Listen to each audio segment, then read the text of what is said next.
एक मुद्दा है। और आपने अखबारों में हमेशा पढ़ा होगा कि जलवायु परिवर्तन किस तरीके से ग्लोबल वार्मिंग को लीड कर रहा है ना।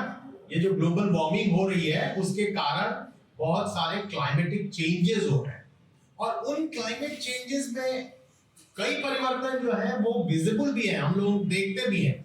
भले ही हम साइंटिस्ट ना हो, भले ही आप लोग ज्योग्राफी के एक्सपर्ट नहीं हो, भले ही आपने इतिहास का अध्ययन उतनी गहन रूप से नहीं किया है, लेकिन फिर भी आपने देखा होगा, आपने ऑब्जर्व किया होगा कि कई इलाके ऐसे थे जहां पहले बारिश कम हुआ होती थी, अब बारिश ज्यादा हो रही है, वहां ज्यादा रेन्स हो रहे हैं। कई जगह ऐसे थे जहां पर खूब बारिश होती थी, वहां अब सूखा पड़ने लगा है। तो ये सारे परिवर्तन जो है अब हमें दिखने लगे हैं, और ये जो परिवर्तन है ये माना जा रहा है ये धरती के गर्म होने के कारण ये परिवर्तन आ रहे हैं।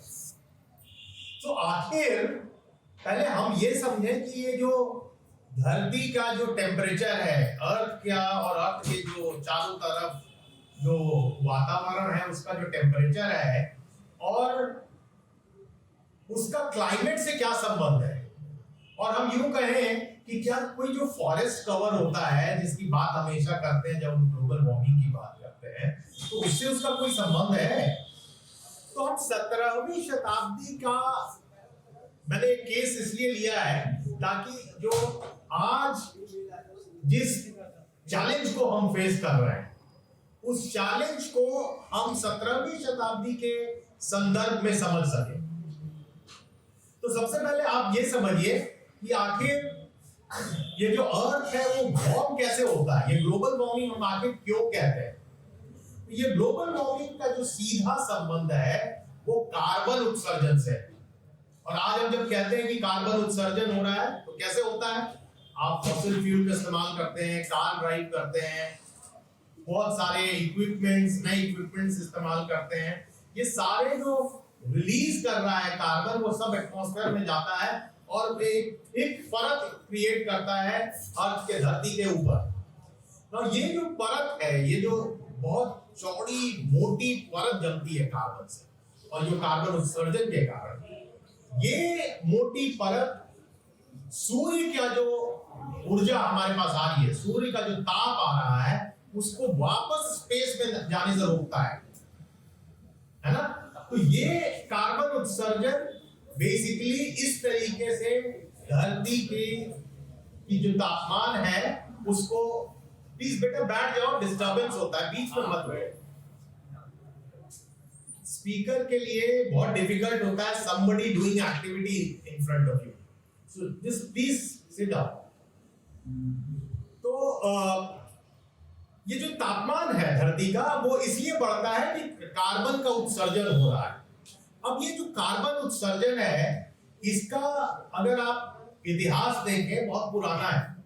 धरती जिस पर आज हम रह रहे हैं ये पहले लिवेबल नहीं थी, वो इसलिए लिवेबल नहीं थी, ये धरती जो है बहुत ज्यादा गर्म थी, लेकिन धीरे धीरे पौधे बढ़े, पेड़ पौधे आए, तो कार्बन को एक्चुअली एब्जॉर्ब किया उन पौधों ने।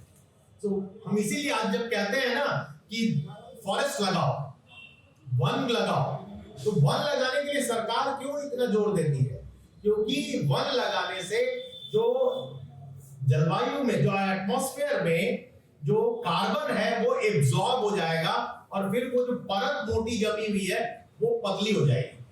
तो इसीलिए वन लगाने के ऊपर जोर दिया जाता है आज के दिन। तो हुआ क्या कि इतिहास में अगर आप देखेंगे तो इस तरह का कार्बन जो था इतना ज्यादा था, परत इतनी ज्यादा थी कि हम धरती पर रह नहीं, जीव जंतु नहीं रहते थे, लेकिन धीरे धीरे पेड़ पौधे बढ़े तो कार्बन को एब्जॉर्ब किया। उसी तरीके से कोरल रीफ बने बहुत जगहों पर, उसको कोरल रीफ ने भी एब्जॉर्ब किया कार्बन को, इसीलिए कार्बन कोरल रीफ को हम लोग कार्बन सिंक भी कहते हैं कई जगह। तो आप पढ़ेंगे कि कोरल रीफ कार्बन सिंक भी कहा जाता है क्योंकि वो कार्बन को बेसिकली एब्जॉर्ब करता है। तो ये जो कारण हुए उसके कारण धीरे धीरे धरती जो है लिवेबल हुई, जब हम धरती पर मनुष्य या जीव जंतु रहने लायक बन गए। लेकिन आप देखेंगे कि 17वीं शताब्दी में ऐसा क्या हुआ कि अचानक से धरती जो है बड़ी ठंडी हो गई। यानी आज जो हुआ, आज गर्म हो रही है धरती। 17वीं शताब्दी में जो है वो धरती ठंडी हो रही। अब ये धरती के ठंडा होने के पीछे क्या कारण था? तो एक बड़ा अभी हाल में एक बड़ा इंटरेस्टिंग रिसर्च आया है।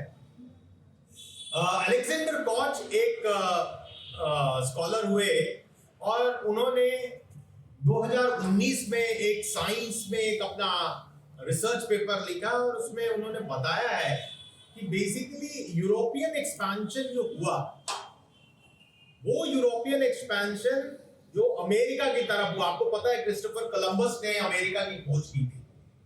तो ये जो 15वीं शताब्दी का अंत था लगभग, और उस समय जब क्रिस्टोफर कोलंबस ने अमेरिका की खोज की, हिस्पानियोला एक जगह थी जहां पर उसने वो जहाज से जा रहा था, स्पेन के राजा से उसने परमिशन ली थी कि हम नई धरती की खोज में जा रहे हैं। और उसने समुद्र के अंदर जब आप जा रहे हैं, उस समय कोई इक्विपमेंट नहीं होता था 15वीं शताब्दी के अंत में, तो आप पक्षियों को, जो सी में चढ़ने वाले पक्षी, उड़ने वाले पक्षी होते थे, उसको फॉलो करते थे। और उसको फॉलो करते करते क्रिस्टोफर कोलंबस जो है वो एक धरती पर पहुंच जाता है, एक आइलैंड पर पहुंचता है जो हिस्पानियोला है। लेकिन हिस्पानियोला पहुंचने के बाद उसको एक बड़ा इंटरेस्टिंग चीज दिखती है कि वहां पर कुछ लोग रह रहे थे, ह्यूमंस रह रहे थे। और वो ह्यूमंस जो है बड़े बड़े सोने के जेवरात पहने हुए थे। वो जो जेवरात है वो क्रिस्टोफर कोलंबस और उसके क्रू मेंबर को बड़ा अट्रैक्ट करता है। और फिर उससे उन्होंने बात की कि आखिर ये सोना कहां से ला रहे थे। तो उन्होंने बताया कि वो सोना जो था वो कोई माइन है जहां से वो लोग निकालते थे और उस सोने का इस्तेमाल करते थे। और फिर क्रिस्टोफर कोलंबस ने उनसे और उन्होंने 2019 में एक साइंस में एक अपना रिसर्च पेपर लिखा और उसमें उन्होंने बताया है कि बेसिकली यूरोपियन एक्सपेंशन जो हुआ, वो यूरोपियन एक्सपेंशन जो अमेरिका की तरफ हुआ। आपको पता है क्रिस्टोफर कोलंबस ने अमेरिका की खोज की थी। तो ये जो 15वीं शताब्दी का अंत था लगभग, और उस समय जब क्रिस्टोफर कोलंबस ने अमेरिका की खोज की, हिस्पानियोला एक जगह थी जहां पर उसने वो जहाज से जा रहा था, स्पेन के राजा से उसने परमिशन ली थी कि हम नई धरती की खोज में जा रहे हैं। और उसने समुद्र के अंदर जब आप जा रहे हैं, उस समय कोई इक्विपमेंट नहीं होता था 15वीं शताब्दी के अंत में, तो आप पक्षियों को, जो सी में चढ़ने वाले पक्षी, उड़ने वाले पक्षी होते थे, उसको फॉलो करते थे। और उसको फॉलो करते करते क्रिस्टोफर कोलंबस जो है वो एक धरती पर पहुंच जाता है, एक आइलैंड पर पहुंचता है जो हिस्पानियोला है। लेकिन हिस्पानियोला पहुंचने के बाद उसको एक बड़ा इंटरेस्टिंग चीज दिखती है कि वहां पर कुछ लोग रह रहे थे, ह्यूमंस रह रहे थे। और वो ह्यूमंस जो है बड़े बड़े सोने के जेवरात पहने हुए थे। वो जो जेवरात है वो क्रिस्टोफर कोलंबस और उसके क्रू मेंबर को बड़ा अट्रैक्ट करता है। और फिर उससे उन्होंने बात की कि आखिर ये सोना कहां से ला रहे थे। तो उन्होंने बताया कि वो सोना जो था वो कोई माइन है जहां से वो लोग निकालते थे और उस सोने का इस्तेमाल करते थे। और फिर क्रिस्टोफर कोलंबस ने उनसे सारा सोना वहां से लिया और वो जहाज पर लाद के वापस स्पेन ले गया फर्डिनेंड के लिए, जो उसका राजा था। लेकिन उसने अपने 39 क्रू मेंबर को वहीं छोड़ दिया। बोला कि हम और जहाज लेके आ रहे हैं, तब तक तुम लोग सोना इकट्ठा करो। जब वो वापस आता है 6 महीने के बाद, क्योंकि 3 महीना जाने में और 3 महीना आने में लगा उसको यूरोप से, तो जब दोबारा वापस आता है तो देखता है कि उसके सारे 39 क्रू मेंबर जो हैं वो तो मर गए। और उस समय 16वीं शताब्दी के समय, अर्ली 16th सेंचुरी का पीरियड है। और उस समय ये माना जाता था कि शायद लोगों को बीमारी हो गई थी जिसके कारण वो मरे थे। तो ये बीमारियां इसलिए होती थी कि उन्होंने कोई पाप किया है ना। तो आप कोई सिन करते हैं इसलिए आपको बीमारियां हो जाती है और आप मर जाते हैं। लेकिन आज के हालिया रिसर्च ये बताते हैं कि बेसिकली वो किसी तरह का एक बीमारी जो थी वो वहां के लोकल इनहैबिटेंट से यूरोपियंस को लगी थी। और ये जो बीमारी थी उसको कहते हैं सीफिलिस। तो सीफिलिस बीमारी से सारा क्रू मेंबर मर गए, क्योंकि वो कभी एक्सपोज नहीं हुए थे उस बीमारी से। लेकिन ये जो बीमारी यूरोपियंस को लगी थी, कई बीमारी ऐसी थी जो बाद के क्रू मेंबर जब गए 16वीं शताब्दी में क्रिस्टोफर कोलंबस के सेकेंड जर्नी में, वो लोग जाकर उनसे इंटरेक्ट करते हैं तो उन लोगों ने भी कई बीमारी वहां से ली और इन लोगों ने भी कुछ बीमारी जो है वहां के लोकल इनहैबिटेंट्स को पहुंचाई और उसके कारण जो स्पेनियोला और अमेरिका के आइलैंड्स में और अमेरिका का जो मेन लैंड है उसमें रहने वाले लोग थे, उनकी मृत्यु होती चली जाती है। तो अलेक्जेंडर कॉच की मैं बात कर रहा था। अलेक्जेंडर कॉच ने अपने हालिया रिसर्च में बताया है कि किस तरीके से जब यूरोपियन वहां पहुंचते हैं और यूरोपियन के वहां पहुंचने के बाद सारे अमेरिकन धीरे धीरे मरते चले जाते हैं और लगभग 90% जनता जो है वहां की वो मर जाती है, क्योंकि यूरोपियंस की बीमारी से वो कभी एक्सपोज नहीं हुए थे। तो उसके कारण अब लैंड जो है खाली हो जाता है और वो जो खाली लैंड है 16th सेंचुरी में, वो खाली लैंड में धीरे धीरे पेड़ पौधे इकट्ठे हो जाते हैं, बड़े बड़े पेड़ पौधे इकट्ठे हो जाते हैं और through out the 16th century उन बड़े पेड़ पौधों को बढ़ने के बाद उसका इंपैक्ट 17th सेंचुरी में नजर आता है, क्योंकि वो सारे पेड़ पौधे एटमॉस्फेयर के कार्बन को एब्जॉर्ब कर लेते हैं और आपका जो अर्थ के ऊपर का लेयर है वो थिन हो जाता है और उसके थिन होने के कारण 17वीं शताब्दी में ग्लोबल कूलिंग होती है। तो उसी ग्लोबल कूलिंग को बाद के इतिहास में डॉक्यूमेंटेड है कि 17वीं शताब्दी जो पीरियड था वो लिटिल आइस एज का पीरियड था। इतिहास में उसको लिटिल आइस एज के नाम से जाना जाता है। तो वो जो लिटिल आइस एज का पीरियड है वो वही 17वीं शताब्दी का काल है, लेकिन साइंटिस्ट ने अपने तरीके से उसको जोड़ा है क्रिस्टोफर कोलंबस के अभियान से। और उसी से एक जुड़ा हुआ इतिहासकार है, एनवायरमेंटल हिस्टोरियन है अल्फ्रेड क्रॉसबी। उन्होंने एक किताब लिखी कोलंबियन एक्सचेंज और उस किताब में उन्होंने बताया है कि किस तरीके से क्रिस्टोफर कोलंबस के जाने के बाद प्लांट का एक्सचेंज होता है, बीमारियों का एक्सचेंज होता है, पैथोजेंस का एक्सचेंज होता है, बहुत तरीके के एक्सचेंजेस को उन्होंने दिखाया है और उन्होंने उसको एक नाम दिया है। वो टर्मिनोलॉजी बड़ी कॉमन है, इतिहास में यूज की जाती है, उसको नाम दिया है कोलंबियन एक्सचेंज, राइट। तो ये जो कोलंबियन एक्सचेंज है इसका इंपैक्ट आपको 17वीं शताब्दी में दिखता है, जिसके कारण लिटिल आइस एज आता है यूरोप में खासकर। और ये लिटिल आइस एज अपने उसका जो ग्लोबल कूलिंग यूरोप के लिए बड़ी ही विध्वंसकारी थी, क्योंकि यूरोप में वैसे ही 6 महीने ठंड पड़ती थी, विंटर होता था। Now cooling of the earth होने से क्या होता है कि 0.5 डिग्री सेंटीग्रेड आपका जो टेम्परेचर है वो नीचे चला जाता है, विंटर जो है वो लंबा हो जाता है, समर का पीरियड जो एग्रीकल्चरल प्रोडक्शन का पीरियड है, क्रॉपिंग का पीरियड है, वो छोटा हो जाता है, तो क्रॉप फेलियर होने लगते हैं। आप लोगों में से कुछ लोगों ने यूरोप का इतिहास शायद पढ़ा होगा, जो सेकेंड ईयर के बच्चे होंगे या थर्ड ईयर के, उन लोगों ने यूरोप का इतिहास पढ़ा होगा। तो उसमें बताया जाता है यूरोप के इतिहास में कि किस तरीके से 17वीं शताब्दी जो है वो संकट का काल है, क्राइसिस का पीरियड है। तो it's known as the 17th century crisis. इतिहास में 17वीं शताब्दी के संकट को हमेशा से पीजे हॉब्सबॉर्न ने बड़ा उस पर काम किया। उन्होंने हमेशा उसको बताया है कि किस तरह से 17वीं शताब्दी का संकट जो है वो एक क्राइसिस इसलिए आता है क्योंकि कैपिटलिज्म को इमर्ज करना था। सो मार्क्सिस्ट इंटरप्रिटेशन में 17th century crisis seen as kind of an intervening period between decline of feudalism and the emergence of capitalism. So capitalism emerge नहीं कर सकता था बिना इस तरह का एक क्राइसिस का पीरियड आए। So feudalism के बाद डायरेक्ट कैपिटलिज्म नहीं आ सकता था। So वो हॉब्सबॉर्न ने उसको दिखाया है अपने तरीके से और वो पढ़ाया जाता है आप लोगों को। लेकिन पहली बार पर्यावरण जो इस तरह का क्लाइमेट है, क्लाइमेट को एज एन इंपॉर्टेंट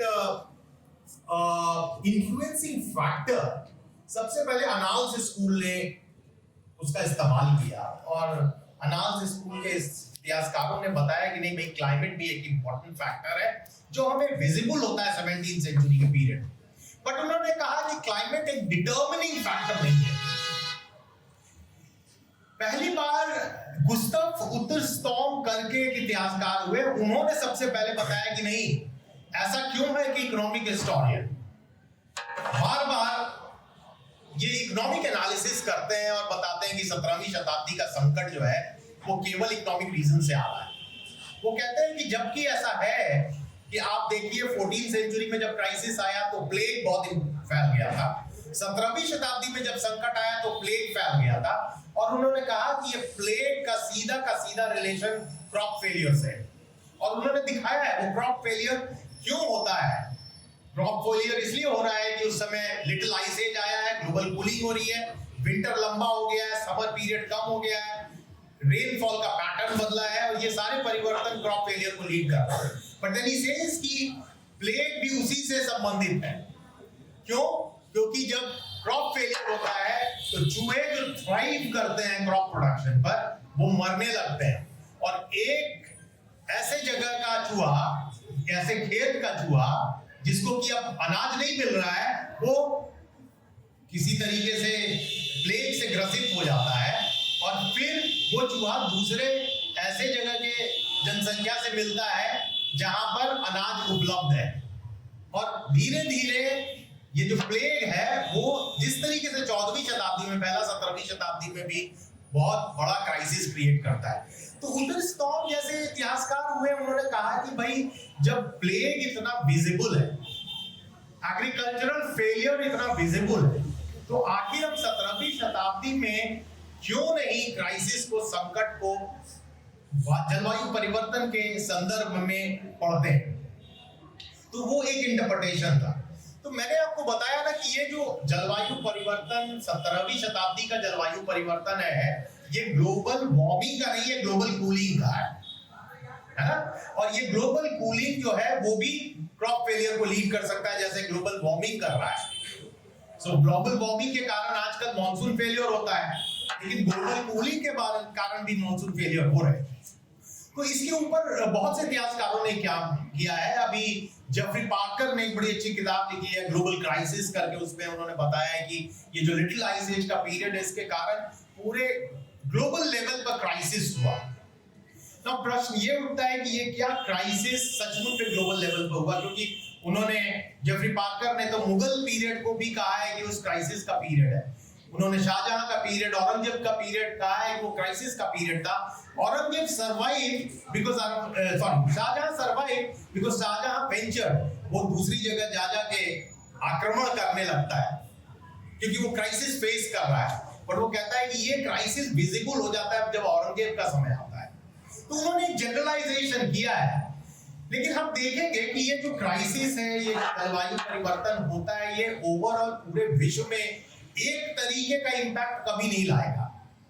कुछ इलाके थ्राइव भी करेंगे। तो एक और पुस्तक अभी हाल में आई है जिसके बारे में हम आगे चर्चा करेंगे, जिसमें ये दिखाया गया है कि यूरोप के अंदर ही कुछ ऐसे देश थे जो बेसिकली क्राइसिस के समय में थ्राइव कर रहे हैं, उनमें डिक्लाइन नहीं हो रहा है बल्कि इमर्जेंस हो रहा है, जैसे डच रिपब्लिक।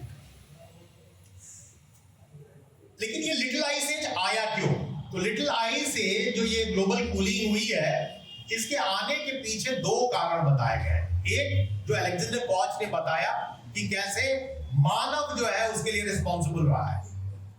ये मानव हस्तक्षेप है जिसको हम लोग कहते हैं एंथ्रोपोजेनिक चेंज।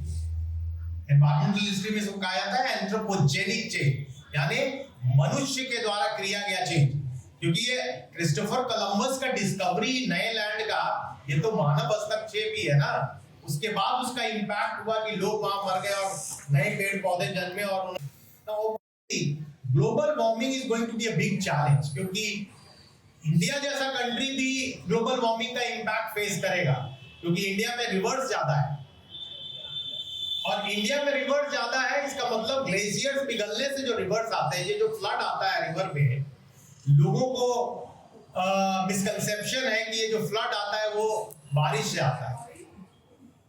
इंडियन रिवर्स में फ्लड बारिश से नहीं आता है, इंडियन रिवर्स में फ्लड ग्लेशियर के पिघलने से आता है। सो ये जो फ्लड आप देखते हैं, अगर ग्लोबल वार्मिंग होगी, ग्लेशियर ज्यादा पिघलेंगे तो फ्लड इवेंट बढ़ेंगे, और फिर धीरे धीरे क्या होगा कि फ्लड इवेंट बढ़ने से डिस्ट्रक्शन ज्यादा होगा।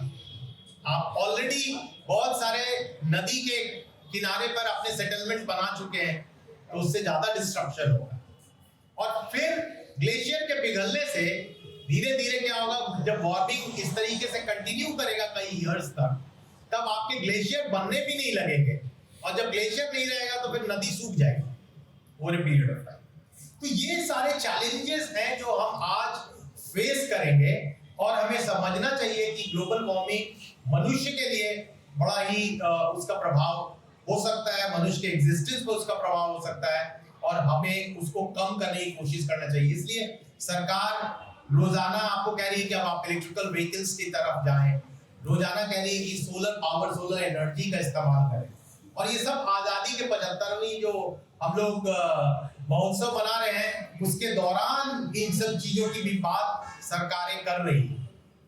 इसके साथ मैं अपना वक्तव्य खत्म करता हूं। आपके पास बहुत सारे प्रश्न होंगे इससे जुड़े हुए, मैं अब चाहूंगा कि आप लोग मुझसे कुछ इंटरैक्शन करें, कुछ नए नए प्रश्न करें, ताकि हमारा जो डिस्कशन है और इंटरेस्टिंग बने।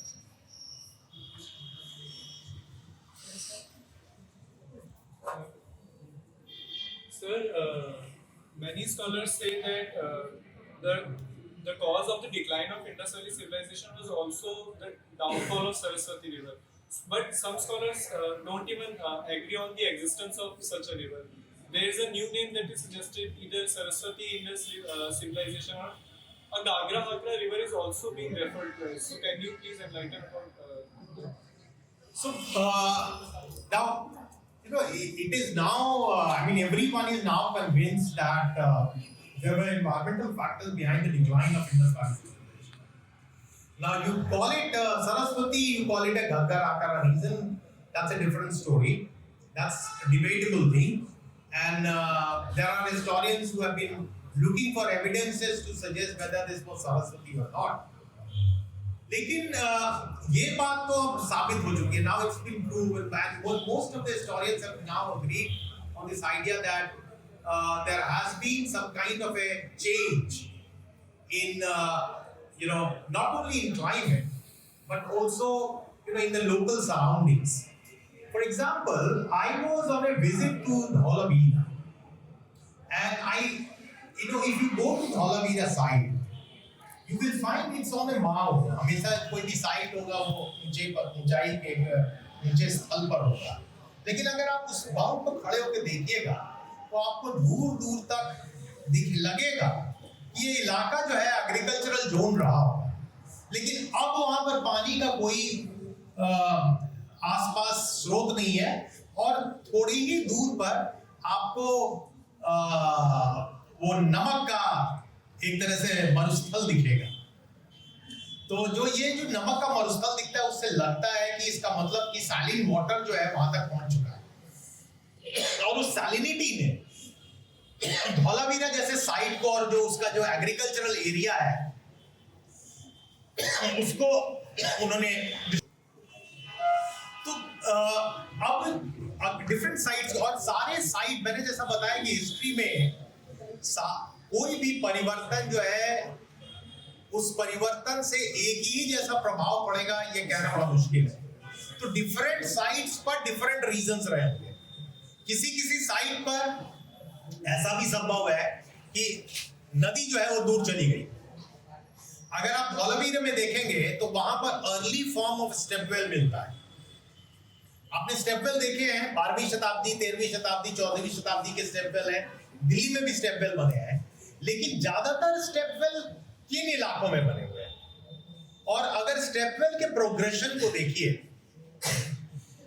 ओवर पीरियड ऑफ टाइम, तो वो बेसिकली अगर आप देखिएगा कि वेस्ट से ईस्ट की तरफ बढ़ रहा है, यानी शुरुआत में धौलावीरा वाला जो क्षेत्र है वो एकदम वेस्टर्न साइड है हिंदुस्तान का। वहां पर स्टेपवेल का अर्ली फॉर्म है। वो जो आप देखिएगा एक बहुत बड़ा सा तालाब सा है जहां पर पानी इकट्ठा किया जाता था, और उसमें स्टेप्स बने हुए हैं अर्ली फॉर्म, तो वो अर्ली फॉर्म ऑफ टैंक है। और हो सकता है, पॉसिबल है कि वो इलाका टोरेंशियल रेनफॉल का था, जब पानी बारिश होती थी तो लोग उसमें इकट्ठा कर लेते थे पानी और पूरे साल इसको इस्तेमाल करते थे ना। उसी का जो बड़ा फॉर्म है, आप वहीं से थोड़ा आगे बढ़िएगा तो रानी की वाव देखिए गुजरात में, वो दिखेगी। उसके बाद थोड़े और आगे के पीरियड में जब आप बढ़ेंगे तो आपको दौसा में स्टेपवेल मिलेगा, जो राजस्थान का इलाका है। ग्रेजुअली इस तरह के जो स्टेपवेल्स है वो ईस्ट की तरफ बढ़ते चले जाएंगे, और दिल्ली में भी अब आपको स्टेपवेल मिलने लगेगा। तो ये जो स्टेपवेल्स का भी अगर आप प्रोग्रेशन देखें over a period of time, तो वो ग्रेजुअली हुआ है। और पॉसिबल है कि ये जो रेनफॉल का पैटर्न है कि टोरेंशियल रेन्स है, वो पहले गुजरात जैसे इलाके में भी और राजस्थान जैसे इलाके में भी होती थी, और वो धीरे धीरे वो इलाका अब सूखा इलाका हो गया। लेकिन कभी इतिहास में वो इलाका ड्राई एरिया नहीं था, बल्कि वहां पर टोरेंशियल रेन्स होती थी। तो इस तरीके से भी इतिहास को हम पढ़ सकते हैं।